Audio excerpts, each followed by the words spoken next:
Welcome back once again. Math के competitive series में आपका स्वागत है। चैप्टर है रेशियो एंड प्रोपोर्शन और हम different type of question discuss कर रहे हैं। समझ में आएगा डंके की चोट पे। वीडियो को लास्ट तक देखना, अगर समझ में आ जाए तो चैनल को सब्सक्राइब कर लेना, क्योंकि डेली सुबह 7 बजे हम मिलते हैं कॉम्पिटिटिव सीरीज में आपके साथ, जहां हम कॉम्पिटिटिव मैथ का सिलेबस आपके साथ डिस्कस करते हैं। आइए क्वेश्चन पढ़ते हैं, बकैती बीच में करेंगे, ठीक। The number of employees are reduced in the ratio 3:2।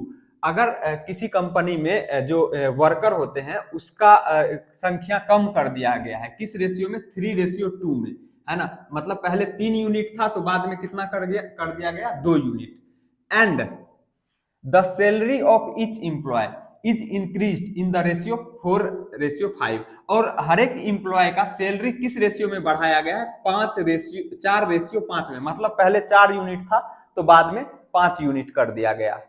By doing so, इस तरीके से कंपनी सेव Rs 12,000। कंपनी को कितना बचता है? 12,000 रुपया बचता है। मतलब अगर हम एम्प्लॉय को रिड्यूस करते हैं और हर एक एम्प्लॉय के सैलरी को इंक्रीज करते हैं, तो 4:5 में हम इंक्रीज कर रहे हैं सैलरी और रिड्यूस कर रहे हैं 3:2 में एम्प्लॉय को। ऐसा करने से क्या हो रहा है? कंपनी को 12,000 रुपया का बचत हो रहा है। एक तरफ वो बढ़ा भी रहा है, सैलरी को बढ़ा रहा है, लेकिन एम्प्लॉय को भी कम कर रहा है।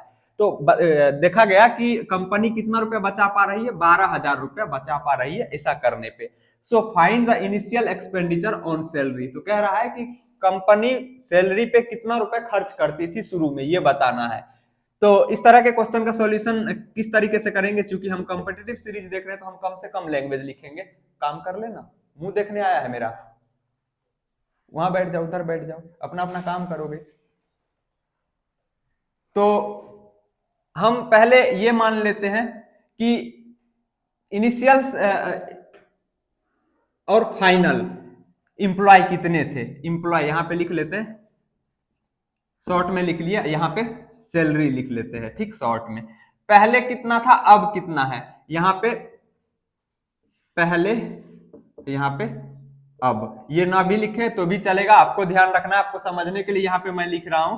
इंप्लॉय पहले कितना था? 3 यूनिट, बाद में हुआ 2 यूनिट। तो पहले 3 यूनिट था, बाद में कितना हुआ? 2 यूनिट।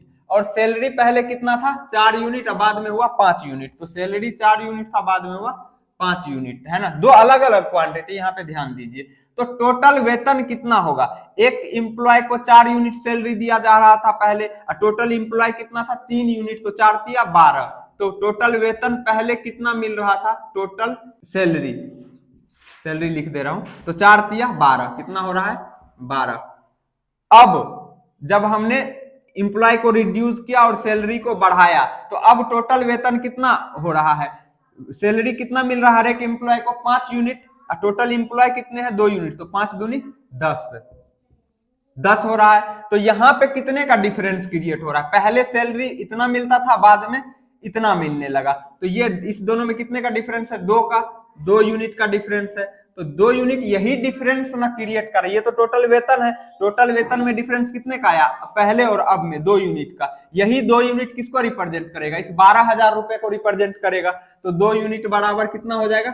12,000 रुपीज। यहां से 1 यूनिट का वैल्यू निकल जाएगा। 1 यूनिट बराबर कितना होगा? ये 2 इधर जाएगा, भागा लगाएंगे तो 6,000 हो जाएगा, ठीक है। 1 यूनिट का वैल्यू निकल गया 6,000। पूछा क्या जा रहा है? Find the initial expenditure on salary. शुरू में पहले वह सैलरी पे कितना रुपया खर्च करता था, मतलब इंप्लॉय को टोटल सैलरी देने में कितना खर्च करता था। तो 1 यूनिट का वैल्यू 6,000 आ गया। टोटल पहले था कितना? 12। तो 12 यूनिट का वैल्यू कितना आ जाएगा? 12 गुना 6,000। टोटल 12 यूनिट पहले दिया सैलरी देता था, तो 1 यूनिट का वैल्यू 6,000 आया। तो 12 यूनिट का कितना हो जाएगा? 12 गुना 1 यूनिट का वैल्यू मतलब 72,000। तो यही हमारा 1 2 1 हजार 10,000 72,000। तो हमारा ये वाला ऑप्शन सही हो जाएगा। अगर इसी में पूछा जाता कि अब जब हमने एम्प्लॉय को रिड्यूस कर दिया और सैलरी को बढ़ा दिया, तो फाइनल कितना रुपया खर्च हो रहा है सैलरी पे, तो 1 यूनिट का वैल्यू 6,000 है, तो 10 यूनिट का वैल्यू 60,000 हो जाएगा। तो 60,000 ऑप्शन पे टिक करते। लेकिन पूछा क्या जा रहा है? Initial expenditure on salary. तो ये हमारा आंसर हो जाएगा। उम्मीद करता हूं आपको सॉल्यूशन समझ में आया होगा। इससे भी ये पहले अब ये ना भी लिखे तो भी काम चलेगा, आपको खुद करना है ना। तो आप एग्जाम में टाइम सेव करेंगे, क्वेश्चन भी स्पीड में पढ़ेंगे, सॉल्यूशन भी स्पीड में लिखना है। ये फ्लुएंसी तभी आएगा जब क्वेश्चन का आप बार बार प्रैक्टिस करेंगे।